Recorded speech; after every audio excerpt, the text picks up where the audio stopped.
Hello, everybody, and welcome to Service Drive Revolution. We have an exciting show for you today. We're going to talk about training your service advisors to valet customers' cars. I'm Chris Collins. This is Christian. Hello, everyone. And we're going to start off with talking about what's going on in the news.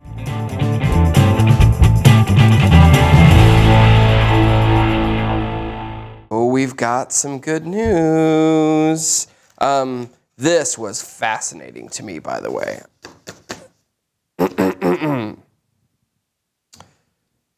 This article is called, "This Solar-Powered Electric Vehicle Never Needs to Be Charged." So essentially, there's a company called Terra Motors. They're out of California, and they have developed a three-wheel vehicle that runs off of the solar power. So you're saying they enjoy high crime and high taxes? Yeah, I think that they're right where they should be. So essentially, it says the average driver in the U.S. drives 29 miles a day. Well, the average supply that a solar power car can accept in is 40 miles a day. So you'd never have to charge it. It's a really, really cool looking thing. It looks like a Jetsons type device. To me, it looks like a Saturn. Remember when GMC made Saturn? With kind of like, what's the Polaris? It's like the three-wheel car. It's like a cross between those two. Oh, okay, yeah. I see what you're saying. Polaris? What is it called? I don't know the name, but I know the thing that you're talking about. It's like a... it's like almost like a fancy go-kart. Yes. But essentially, a self-sufficient vehicle, that's pretty interesting stuff. So what happens when you go from gas or diesel to electric, and then from electric to solar power, which is, I guess, electric, another form of electric? What are we gonna do? Like, how are we gonna keep technicians busy? Oh, that's a really, really good question. Hopefully they break. Yeah, like maybe the insides and outsides and technology, or maybe solar panel replacement every once in a while. I'm gonna tell you how we're gonna keep them busy. Tires and alignments. We do not do tires. Nobody has figured out a way to fix potholes. Potholes are still a thing. They might be worse. Can you imagine, like, if there's like people out there get together and they're like, oh, let's get rid of potholes. Never. That's good. So it's interesting though to look up a picture of it if you're listening to this, but it's a cool looking. I bet you the thing's super slow. Yeah, it definitely sounds like an around the town runner, but I mean, I was just thinking about it, like that's totally my type of driving. So it'd be really good for metro areas. I could, yeah. I wouldn't trade Winston in for that. No, there's no reason you would want to trade Winston in. You've done a lot of work with Winston. All right, so that's article number one.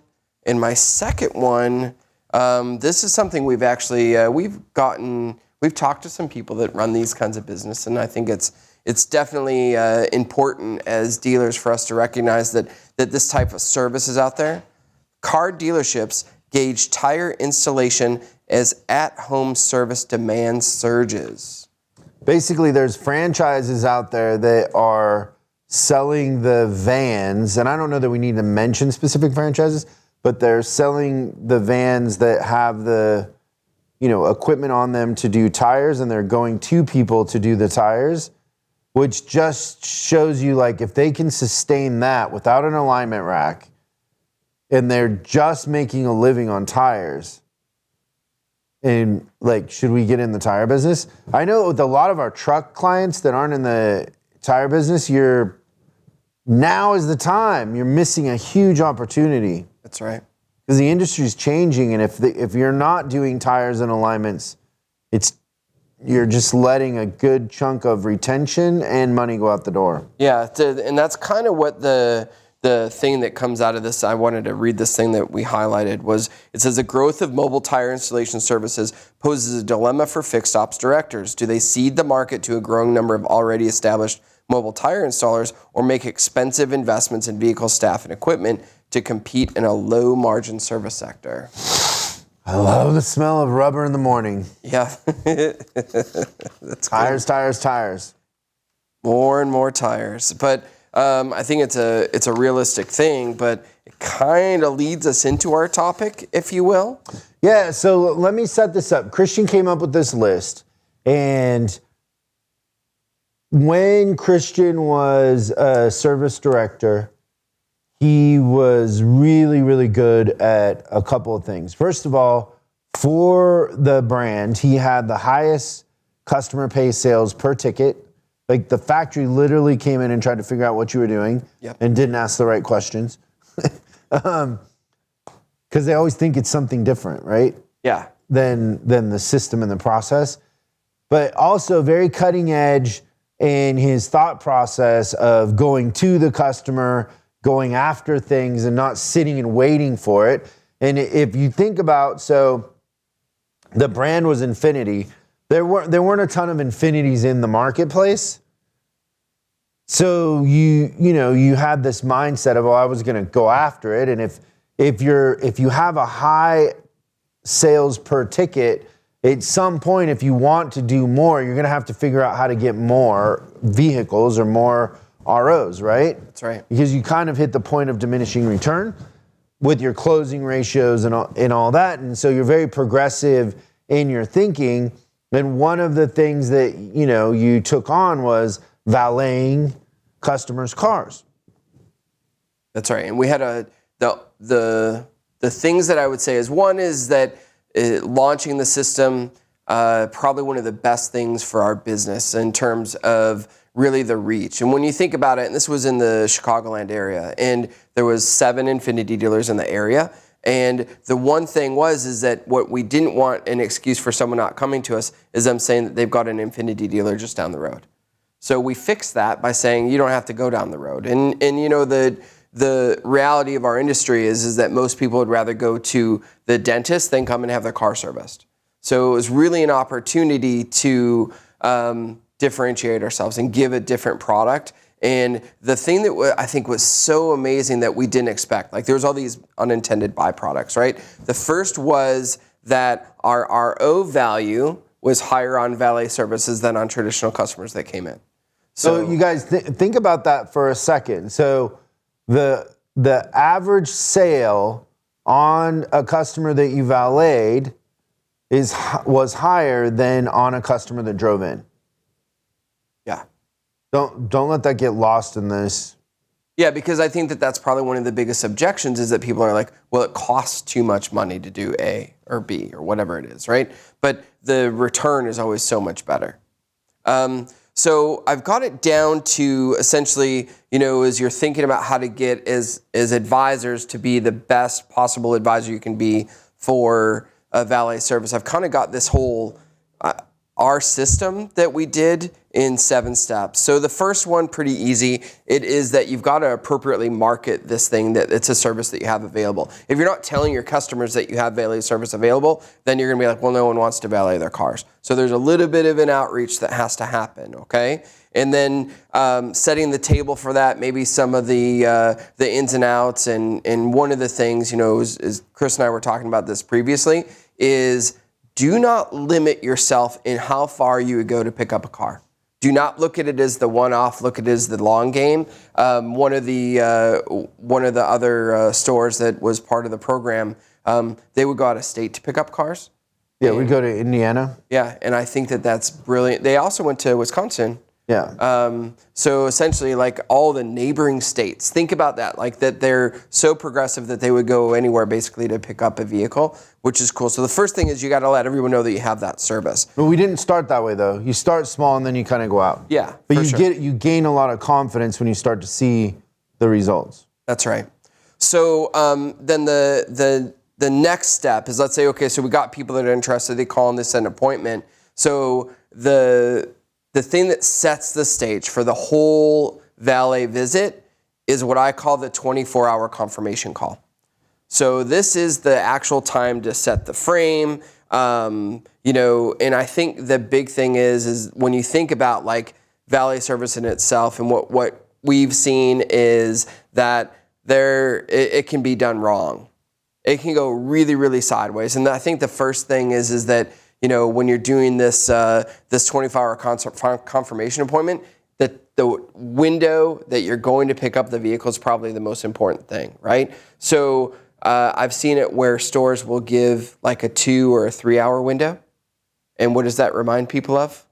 Well, it puts you in the script of like DirecTV, AT&T, anybody coming to fix a refrigerator. But you've all had it happen where you're like, oh man, like what am I got to sit there for 3 or 4 hours waiting. So it becomes very negative. But I think part of that, and maybe we should say this first, is the advisor has to own this process.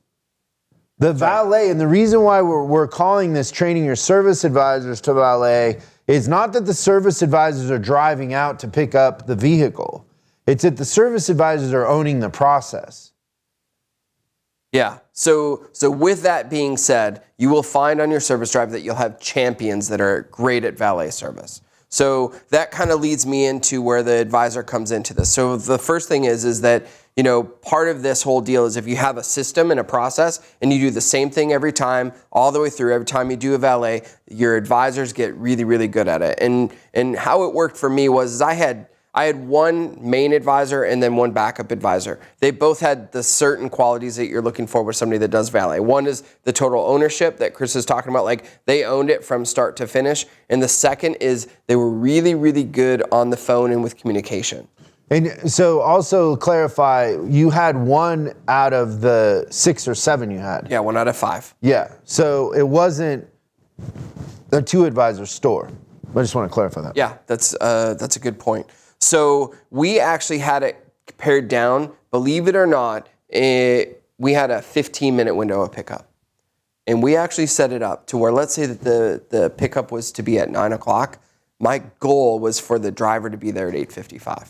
I had no problem with them having to wait around for a little bit. But if you start the visit off with exceeding expectations, the sky's the limit. So during this, after we get to the point we're on our way, step number 3 is you do a we're on our way call. This is done strictly by the advisor, and this is the part where the advisor picks up the ball and runs with it. And really the main thing is that the advisor is the main point of communication. The valet driver is there to do 2 things. One is just to pick up the vehicle.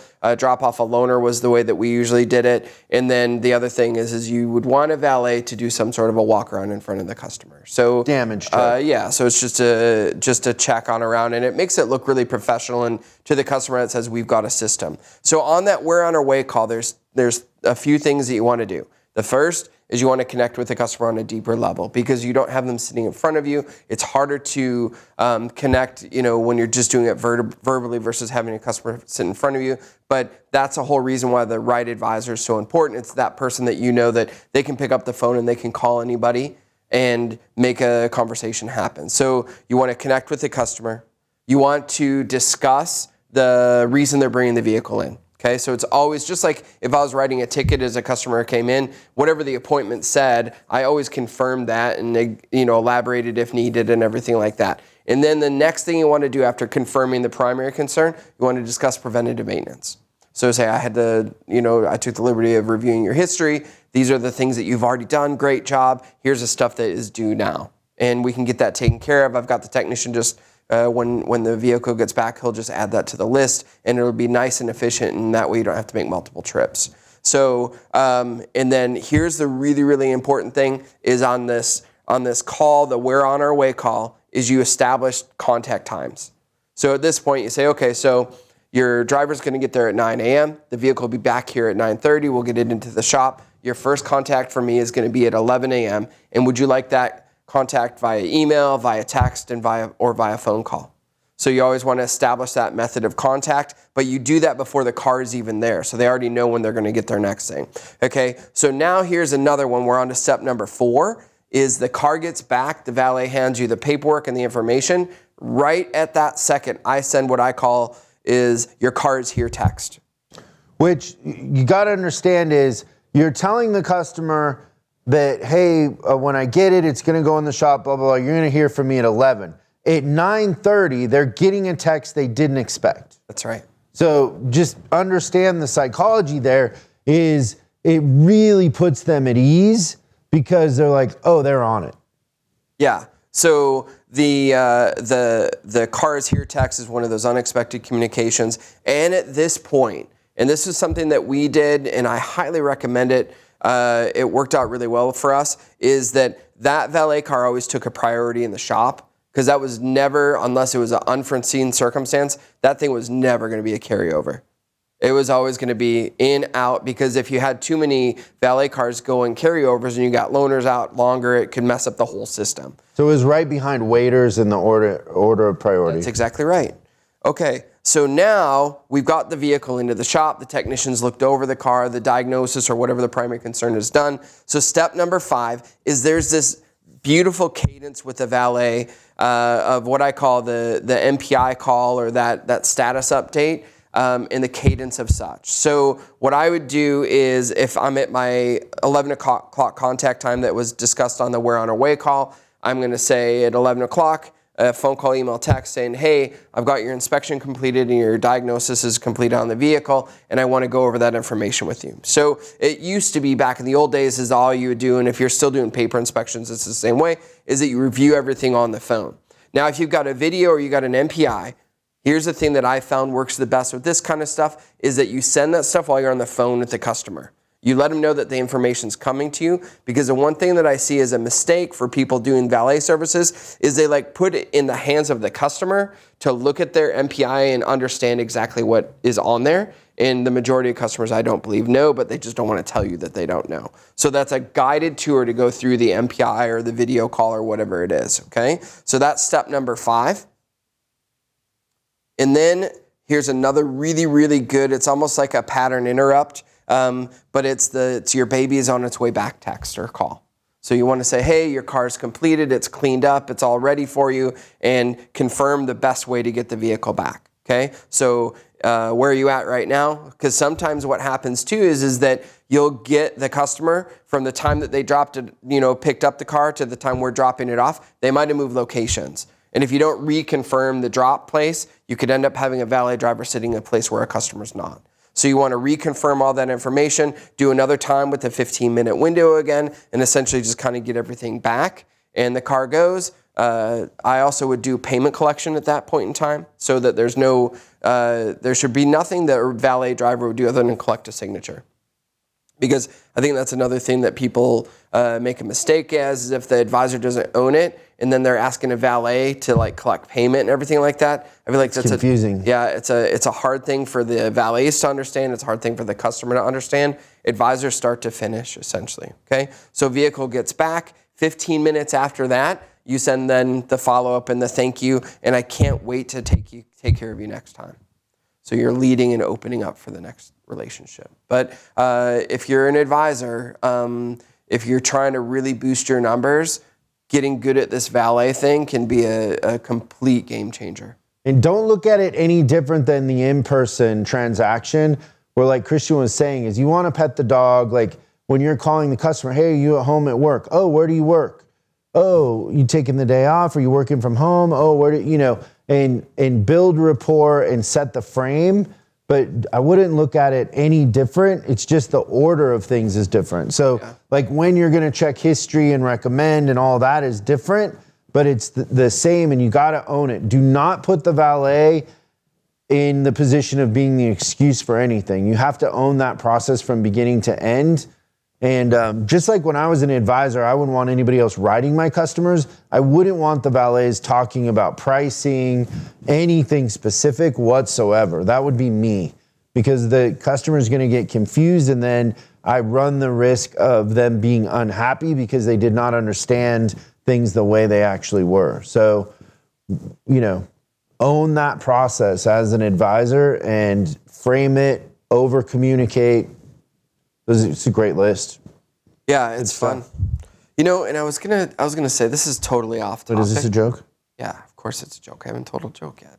But it took me a long time to probably accept and realize this. But I figured it out. My parents didn't like me. You know how I know that? No. When I was a kid, my bathtub toys were a toaster and a radio.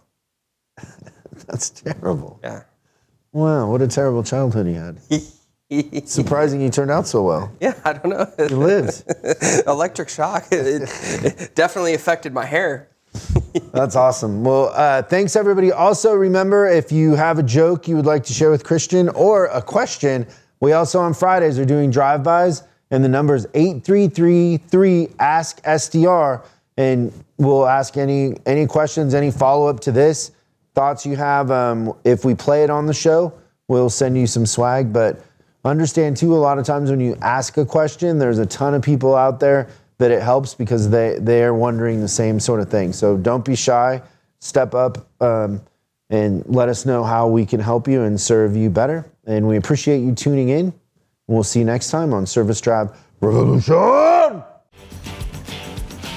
Thank you so much for listening to this episode of Service Drive Revolution. We're uploading new stuff every week, so make sure to subscribe so you don't miss out.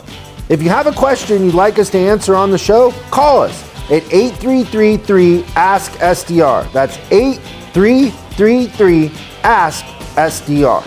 For special deals on our books and training, head over to offers.chriscollinsinc.com. That's offers.chriscollinsinc.com.